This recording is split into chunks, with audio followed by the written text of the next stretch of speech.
Hello दोस्तों, जय हिंद। दोस्तों, आज हम प्री बोर्ड परीक्षा विषय विज्ञान का सॉल्यूशन करेंगे, जिसमें हम वस्तुनिष्ठ प्रश्न जो ओएमआर पत्रक उत्तर पत्रक में भरा जाएगा, उसमें से हम बहुविकल्पी प्रश्नों को हल करेंगे। जैसे देखिए, आपके सामने पहला प्रश्न है, निम्न समीकरण के लिए जल डैश डैश का कार्य करता है। यानी कि पूछा है कि निम्न में से किसका कार्य कर रहा है। तो आपको ध्यान में रखना है कि जल यहाँ पे पूछा है, आपको ये अपक्रिया नहीं पूछा है कि कौन सी अपक्रिया है, राइट। क्योंकि हमने देखा कुछ बच्चों का जिन्होंने बताया है कि यह अपक्रिया एक विस्थापन अपक्रिया है, जो कि गलत है। ठीक, इस अपक्रिया में आपको विस्थापन अपक्रिया या फिर कौन सी अपक्रिया है यह नहीं बताना है, बल्कि आपको बताना है कि जल का कार्य क्या है। तो यहाँ पर आप देख पा रहे हैं, यहाँ पे जल में ऑक्सीजन आया हुआ है। जहाँ पे ऑक्सीजन आए वहाँ पे अपचायक प्रक्रिया होती है, जिसे हम ऑक्सीकारक अपक्रिया कहते हैं। तो इसका ऑप्शन नंबर सी अपचायक सही होगा। देखेंगे दूसरा प्रश्न, जिसमें लिखा गया है जाइगोट के गुणसूत्रों की संख्या। जाइगोट के गुणसूत्रों की संख्या जो होती है वो 2x होती है, जो कि आपका ऑप्शन नंबर बी है। तीसरा प्रश्न है, अम्लीय विलयन का पीएच मान। तो अम्लीय विलयन का जो पीएच मान होता है वो 7 से कम होता है। चौथा प्रश्न है, क्लोरोफिल अवशोषित करता है। तो क्लोरोफिल प्रकाश ऊर्जा को अवशोषित करता है। देखेंगे क्वेश्चन नंबर 5, जिसमें लिखा गया है, मनुष्य में दूध के दांतों की संख्या कितनी होती है। तो मनुष्य में दूध की दांतों की संख्या 20 होती है। छठा प्रश्न है, स्पष्ट दृष्टि की न्यूनतम दूरी कितनी होती है। तो स्पष्ट दृष्टि की न्यूनतम दूरी 25 सेंटीमीटर होती है, जबकि दूर दृष्टि अनंत होती है। ठीक, चलिए नेक्स्ट क्वेश्चन देखते हैं। देखिए नेक्स्ट क्वेश्चन है क्वेश्चन नंबर 7, शुद्ध जल का पीएच मान होता है। तो आपको बताया गया शुद्ध जल का पीएच मान 7 होता है। एसिटिक अम्ल की क्षारकता होती है। तो एसिटिक अम्ल की जो क्षारकता होती है वो 1 होती है। ठीक है, एसिटिक अम्ल की क्षारकता 1 होती है। कैसे, आइए बताते हैं आपको। CH3COOH ये होता है एसिटिक अम्ल का फार्मूला। इसमें हम अगर किसी क्षार से अपक्रिया करा दें, मान लो NaOH से हमने अपक्रिया करा दिया, तब जाके क्या होगा, यहाँ से CH3COONA बनेगा, साथ ही साथ यहाँ पे H2O बनेगा। अब देखेंगे क्वेश्चन नंबर 9, जिसमें पूछा है, निम्न में से कौन सा तत्व धात्विक है। धात्विक का मतलब हो गया कि कौन सा तत्व धातु है। आपको हमने बताया है कि धातु किसे कहते हैं। धातु वे तत्व होते हैं जो अपने ही परमाणुओं में से एक या एक से अधिक इलेक्ट्रॉन का त्याग कर देते हैं। तो यहाँ से हम देखेंगे लिथियम जो है, जो कि ऑप्शन नंबर आपका सी है, सही है। लिथियम का जब आप इलेक्ट्रॉन विन्यास करेंगे तो प्राप्त होता है 1s2 2s1। ठीक है, तो लास्ट में आप देखेंगे 2,1 एक इलेक्ट्रॉन आता है। हमने बताया है एक इलेक्ट्रॉन क्या करता है, दान करता है, और जो इलेक्ट्रॉन दान करता है उसे हम धातु कहते हैं, जो कि ऑप्शन नंबर आपका सी है, लिथियम। अब देखेंगे क्वेश्चन नंबर हम 10, जिसमें पूछा है कि दूरदृष्टि दोष के कारण प्रतिबिंब बनता है। तो याद रखिएगा, दूरदृष्टि दोष के कारण प्रतिबिंब रेटिना के पीछे बनता है। रेटिना का ही दूसरा नाम होता है दृष्टिपटल। याद रखिएगा, रेटिना इंग्लिश शब्द है और दृष्टिपटल हिंदी शब्द है। दूरदृष्टि दोष के कारण प्रतिबिंब रेटिना के पीछे बनता है। देखेंगे 11 नंबर क्वेश्चन, जिसमें पूछा है, कार्बन परमाणु की संयोजकता है।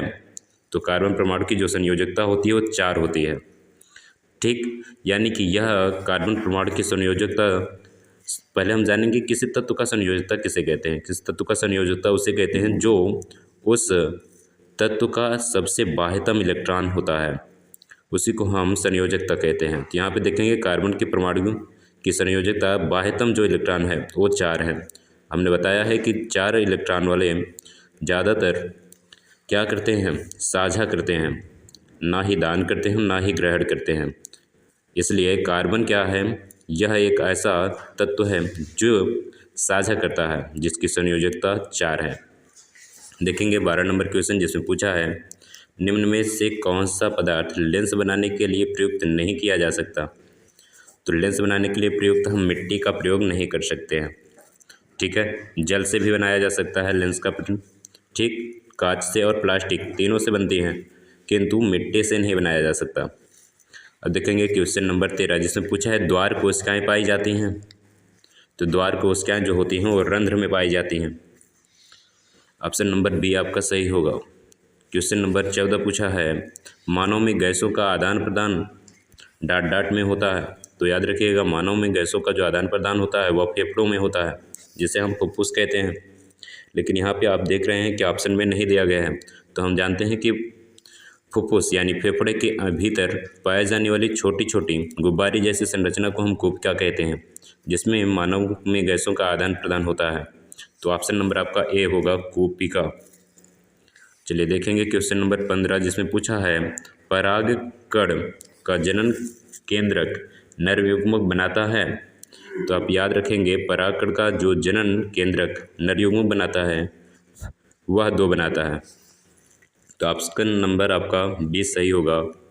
ठीक, नरयुग्मक कितना बनाता है? 2 बनाता है। चलिए अब देखेंगे क्वेश्चन नंबर 16। क्वेश्चन नंबर 16 कह रहा है कि निम्न में से किस में प्रकाश की चाल न्यूनतम होती है? याद रखिएगा, प्रकाश की चाल जितना न्यूनतम होगी चमक उतना ज़्यादा होगा। तो चमक सबसे ज़्यादा किस में पाया जाता है? हीरा में पाया जाता है। कहाँ पाया जाता है? हीरा में। यानी कि प्रकाश को सबसे ज़्यादा अवशोषण जो करता है वह हीरा करता है, यानी कि उसमें प्रकाश की चाल न्यूनतम हो जाती है। जब प्रकाश की चाल न्यूनतम हो जाएगी तब वह ज़्यादा चमक पैदा करेगी। चलिए देखेंगे क्वेश्चन नंबर 17, जिसमें पूछा है वैद्युत धारा उत्पन्न करने की युक्ति है। तो आप याद रखिएगा, वैद्युत धारा की उत्पन्न करने वाली युक्ति जनित्र है। ठीक है, जिसको हम जनरेटर भी कहते हैं। अब देखेंगे क्वेश्चन नंबर 18, जिसमें पूछा है निम्न में से कौन सा क्षयशील संसाधन है। तो क्षयशील संसाधन होने का मतलब है कि ऐसा कौन सा संसाधन है जो बहुत जल्द ही समाप्त हो जाएगा। तो आपको बता दें, क्षयशील संसाधन जो है वह है कोयला। ठीक, जो जल्द ही समाप्त हो जाएगा। वर्तमान दर से जितना उसका प्रतिशत यूज किया जा रहा है, अगर इसी तरीके से यूज करते रहेंगे तो वो मैक्सिमम 250 वर्षों तक ही चल सकता है। चलिए देखेंगे क्वेश्चन नंबर 19, जिसमें पूछा है कचरों घर के कचरों में होता है।